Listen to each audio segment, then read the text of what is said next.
తెల్లని వస్త్రాలు వేసుకొని రావాలి అని ఖండితంగా చెప్పిన అదే కలర్ డ్రెస్ వేసుకొచ్చినావంటే నీలో ఏ ఆత్మ పనిచేస్తున్నట్టు? తిరుగుబాటు ఆత్మ కాదా?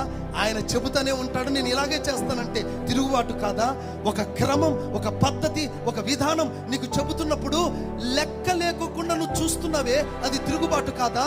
అది అబ్షాలోము స్పిరిట్.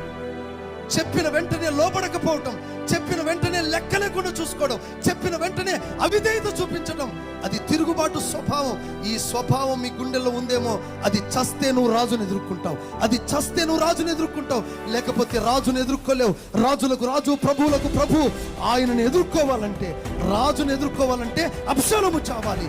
రాజులకు రాజు, ప్రభువులకు ప్రభువును ఎదుర్కోవాలంటే కూడా నీ గుండె లోతులో ఉన్న ఆ తిరుగుబాటు స్వభావం, ఆ చులకన స్వభావం, లెక్కలేని తనాన్ని నీ జీవితంలో తొలగించుకోగలిగితే నువ్వు రాజును ఎదుర్కోగలుగుతావు. చప్పట్లు కొట్టండి.